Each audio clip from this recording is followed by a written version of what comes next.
Testó el brujo. Sí señor, yo era ese perro y usted me venía a machetear. Conclusión. Pues la cosa se puso gravísima y no sé, al fin en qué paró. Pero parece que eso se volvió pleito en la delegación. Es un caso, pues, concreto, físico. Hechiceros. Matrimonio perfecto, capitán 23, la serpiente voladora. Cuando visitamos el departamento de Magdalena, República de Colombia, descubrimos con asombro serpientes que vuelan. Existen hechiceros, en las selvas de esa región, que saben enviar serpientes voladoras a sus odiadas víctimas. Los procedimientos usados por esos hechiceros son muy raros. Generalmente este tipo de hechiceros se dedican al oficio de curar las víctimas de mordeduras de serpientes venenosas, que tanto abundan en el trópico. Hay muchos hechiceros curanderos de gentes mordidas por serpientes. También existe mucha competencia en el oficio, y la guerra misteriosa entre estos hechiceros es muchísima. Ellos viven en guerra por cuestiones de oficio. Los hechiceros suelen usar la cuarta dimensión para teletransportar cierto tipo de serpientes artificiales a la residencia de sus enemigos. El procedimiento es sencillo y maravilloso a la vez. El elemento que utiliza el hechicero para fabricar serpientes es la fibra vegetal de la externa corteza del tronco del plátano o banano. Dicha fibra convertida en una pequeña cuerda de apenas 1 o 2 metros se convierte en culebra artificial. El hechicero hace 7 nudos a la fibra vegetal de este tronco, como para simbolizar las 7 iglesias de la culebra y luego se pasea rezando sus secretas oraciones mágicas. El clímax final de la operación mágica es el instante en que el hechicero, lleno de frenesí, arroja la fibra vegetal al espacio. Esta se transforma en serpiente, al penetrar en la cuarta dimensión. Lo más grave es que dicha serpiente voladora cae en la tercera dimensión nuevamente, pero dentro de la lejana casa del odiado enemigo. Por lo común, este último suele ser algún competidor del oficio. Si la víctima tiene el cuerpo bien preparado, es claro que la serpiente no puede dañarlo, pero si el cuerpo de la víctima no está preparado, la serpiente morderá exactamente el corazón de la víctima y ésta caerá muerta inmediatamente. Por lo común los hechiceros preparan el cuerpo con hierbas especiales, para defenderse de sus enemigos. La fibra vegetal que ellos usan para esos actos criminales recibe el nombre indígena de majagua de plátano. No hay duda de que estos hechiceros usan el poder de la serpiente tentadora del Erem, la culebra que baja, para realizar estos actos criminales. Si estos hechiceros pueden hacer maravillas de esta clase, ¿cuál es convertir una fibra vegetal en serpiente voladora? ¿Cuánto más podrá hacer un mago blanco con su serpiente voladora? La serpiente voladora del mago blanco es el Kundalini. El mago blanco es realmente serpiente pájaro, serpiente que vuela. ¿Piedras o qué?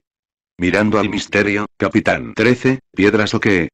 1. Hace mucho tiempo en el pueblecillo donde vivíamos, la casa en que habitábamos nos dio muestras de fenómenos raros tales como el siguiente. En este lugar se distribuían víveres de todo tipo, dado que era una especie de tienda del pueblo, donde había de todo y se les prestaban los víveres a la gente muy pobre que no podía pagar diariamente lo consumido.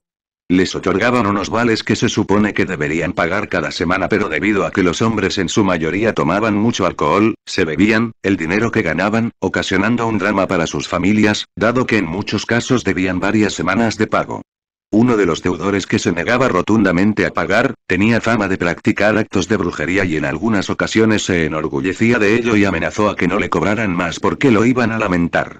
Cierta noche, se paró aproximadamente a unos 100 metros de distancia de la tienda y en nuestra casa, que estaba junto a la tienda, se empezaron a oír pedradas sobre paredes y techos como si hubiera una gran multitud aventando enormes piedras con mucha fuerza, al grado tal que la casa parecía que se iba a derrumbar.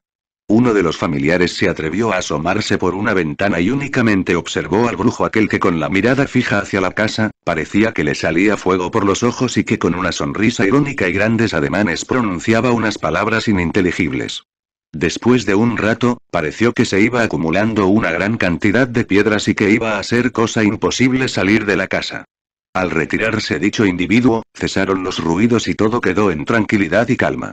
Tiempo después, salimos a ver qué había sucedido, encontrándonos con que no había ni siquiera un grano de arena. Esto causó cierto espanto entre las gentes del pueblo tomándole miedo a este señor. ¿Nos podría explicar el maestro qué fue lo que realmente sucedió? Con mucho gusto daré respuesta a su pregunta. Obviamente se trata de un mago negro, sujeto con poderes peligrosos. Ostensiblemente pronunciaba palabras mágicas mediante las cuales mandaba a ciertos tenebrosos. Es claro que el fenómeno de piedras atemorizaba a las gentes. Los fantasmas desconocidos ciertamente pueden arrojar tales piedras. Estas piedras en sí mismas viajaban por entre la cuarta dimensión y hasta podían hacerse visibles momentáneamente para luego desaparecer y regresar al punto de partida original. No olvide usted que en la cuarta dimensión todo regresa a su punto de partida. Si un fantasma ahí arroja una piedra con el propósito de hacerla visible en el mundo físico, esta regresa después al lugar de donde provino. Belcebú. Revolución de Bel, Capitán 17, Bel y su revolución. Belcebú sabía abandonar el plano astral momentáneamente para entrar en el plano físico y así se hacía visible y tangible para sus atrevidos invocadores del plano físico. Enriquecía a aquellos con quienes firmaba pactos y el alma del pactante quedaba esclava de Belcebú y él les daba dinero, pero el invocador tenía que resolverse a seguir a Belcebú en determinado momento, en día, hora y minuto determinado. Belcebú mismo desencarnaba al pactante y se lo llevaba para ponerlo a su servicio, pues le exigía la vida y alma de su hijo más querido. Se de un rico hacendado que tiene pacto firmado con otro demonio que no es Bel, y cada año desaparece misteriosamente un obrero de su finca. Una niña contempló a su madre precisamente en el momento en que por mano misteriosa desaparecía arrancada por alguien sin ser visto, quedando la niña huérfana, y es que los magos negros pueden llevarse al plano astral a sus víctimas aun con carne y hueso para ponerlas a su servicio en ese plano. Tanto los rosacrucistas, como sus congéneres los pseudo-rosacrucistas, dirán que esto es un imposible, que el autor anda desquiciado de banda a banda. Yo les recomiendo a esos estultos que estudien la novela iniciática de ocultismo de Kermeyer, Huiracocha, para que se den cuenta de la historia del Santo Graal. Ese cáliz estuvo en el plano físico y ahora está metido dentro del plano astral, junto con el templo que antes era físico y una parte de la montaña de Montserrat en Cataluña, España. Esto se llama estado de Ginas. Dicho cáliz está lleno de la sangre del Redentor del mundo, que José de Arimatea recogió al pie de la cruz del Gólgota. En dicha obra vemos cómo el comandante Montero entró con su cuerpo físico al templo auténtico Rosacruz de Chapultepec. Ese templo está en estado de Ginas, y Montero entró a ese templo en estado de Ginas. El doctor Rudolf Steiner, gran médico alemán, dijo: un cuerpo puede estar dentro de los mundos internos sin perder sus características físicas. Mario Rosso de Luna, hace bellos estudios sobre las tierras Ginas. Don Mario murió desilusionado de la sociedad teosófica. La Rosacruz es uno de los 7 santuarios iniciáticos que están en el astral, pero todas las escuelas rosacrucistas conocidas en el mundo físico son falsas. Dichas escuelas cayeron en manos de Jave. Los indios de América conocieron a fondo los estados Ginas, y cuando llegaron los conquistadores españoles, escondieron sus templos más sagrados dentro del plano astral, y así salvaron sus misterios mayas de la profanación española. El santuario de los misterios mayas es otro de los 7 santuarios ocultos que están ahora dentro del plano astral. Cuando un cuerpo físico actúa dentro del plano astral, queda sujeto a las leyes de dicho plano, sin perder sus características fisiológicas. Sé de un sujeto que hurtó 2 barras de oro de la profunda cueva de los Pregoneros, Estado Mérida, Venezuela, y ya fuera de la cueva el hombre en cuestión sintió que las barras se movían en sus manos simultáneamente con una tempestad que estalló cuando el hombre salió de la cueva. Al mirar vio que sus 2 barras de oro se le habían vuelto 2 horribles culebras. El hombre las arrojó de sus manos y huyó despavorido. También sucede que un desencarnado abandone momentáneamente el plano astral y se meta dentro del plano físico. Entonces dicho individuo se hace invisible para los del plano astral, pero queda visible y tangible para los del mundo físico. En ese caso queda el desencarnado sujeto momentáneamente a las leyes que rigen en el plano físico, pero sin que su cuerpo astral pierda sus características del plano astral. De esos casos se cuentan por miles en los anales de las apariciones de las sociedades psíquicas. Estas son las apariciones de los fallecidos de que hablan los espiritistas. Pero estos jamás han sabido explicar estas cosas y solo superficialmente dicen que esos son fenómenos de materialización y los llenan de 1.000.000 de teorías. Ellos ignoran que el alma puede entrar a los distintos departamentos del reino. Lo que se requiere es aprender a hacerlo tal como lo saben los magos. El mago no necesita de médiums espiritistas para realizar estos fenómenos de magia práctica. Lo que sucede es que cuando se explica la magia tal como es, a los fantásticos se les hace algo sin razón y prefieren seguir su mundo de ilusión. Conozco el caso de un evocador que llamó a Belcebú con la clavícula, clave, de Salomón, que es como sigue. Agión tetragran baicheon estimilia matón spares tetragramatón orgoran irion. Erglion existión erion aomera brasin moi mesías soler, Emmanuel Sabaot Adonai. Te adoro y te invoco. Cuando el evocador vio a Belcebú en mitad de la pieza, se llenó de infinito terror y no se atrevió a hacer con él ningún pacto porque se le trabó la lengua. Belcebú tenía siempre su caverna llena de armas y de sellos para marcar los cuerpos astrales de sus discípulos. Yo, Samael Aun Weor, observaba siempre en el astral a Bel y procuré ganarme su cariño, porque me llamaba sobremanera la atención el hecho de que irradiara amor a sus amigos. Mago Negro mirando al misterio, Capitán 13, ¿piedras o qué? En estos instantes me viene a la memoria el caso de cierto caballero, cuyo nombre no menciono, hechicero también, eso es obvio. Cargaba en la bolsa siempre una moneda de 50 centavos y con tal moneda podía pasar toda una noche bebiendo de cantina en cantina. Cuentan las gentes que andan por ahí, que el sujeto aquel entraba a cualquier tienda y pedía cerveza, pan, y todo lo que quisiera y después pagaba con la moneda aquella. Lo curioso es que en determinado instante y en el momento de salir del establecimiento, llamaba a su moneda pronunciando un nombre femenino XX, que en estos momentos no recuerdo, y la moneda regresaba a su bolsa otra vez. Este caballero de marras era un mago negro que solo necesitaba de una moneda para vivir. No hay duda de que poseía terribles poderes psíquicos y que podía mandar a determinados demonios que lo obedecían, el conde Drácula mirando al misterio, Capitán 17, fenómenos ginas, empero no se confunda esto con el vampirismo. Es ostensible que los vampiros también se escapan del sepulcro para cometer fechorías y vampirizar a las gentes vivas, pero regresan siempre al punto de partida original. Recuerden ustedes, señores, el caso auténtico del conde Drácula. Este vivió en Rusia realmente. Era el alcalde de un pueblo. Estaba casado, mas aborrecía a su esposa, constantemente la azotaba.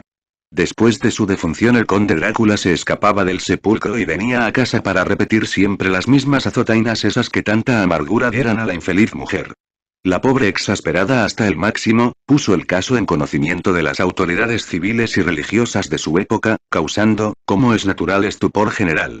Dicen las tradiciones que varios obispos y clérigos de misa y olla, crucifijo en mano y con muchas camándulas y agua bendita resolvieron violentamente interceptar el paso del izquierdo y tenebroso carruaje que siempre salía del panteón transportando al conde Drácula. Los clérigos irrumpieron en el puente intentando detener el izquierdo y fatídico coche nocturno y funeral. Incuestionablemente de nada valió todo esto. El carruaje del conde atropelló a aquellos religiosos espantados. Como lo saben muchas gentes, las autoridades resolvieron abrir aquel sepulcro. Grande fue su asombro al encontrar el ataúd lleno de sangre y dentro de tal caja mortuoria yacía el cadáver del conde Drácula completamente conservado. Es obvio que se alimentaba de sangre humana. Eso se sabe por las tradiciones y muy pocas gentes lo ignoran. Los pies del cadáver estaban llenos de lodo, lo que indicaba plenamente el hecho concreto de que aquel muerto se escapaba precisamente en altas horas de la noche. Todo esto terminó cuando se le clavó una estaca en el corazón. Con todos estos relatos y explicaciones, en modo alguno quiero afirmar que todos los casos ginas o fenómenos tetradimensionales sean de carácter tenebroso. Es bueno que ustedes, mis amigos, sepan que existen ginas blancos y ginas negros, indubitablemente los poderes de la luz y de las tinieblas se combaten mutuamente. Viene a propósito decir ahora que hay gentes que saben salir del cuerpo físico a voluntad tal como lo hemos enseñado anteriormente. Existen sujetos que fuera de su cuerpo físico pueden invocar o llamar al cuerpo, aun en el caso de encontrarse ya muy lejos de este último. Para mayor comprensión de mis lectores, explicaré esto con otras palabras. Pensad por un momento que estáis en la recámara donde normalmente concilias el sueño. Imaginad que vuestra alma se ha transportado de pronto al lugar más céntrico del pueblo o ciudad donde habitáis.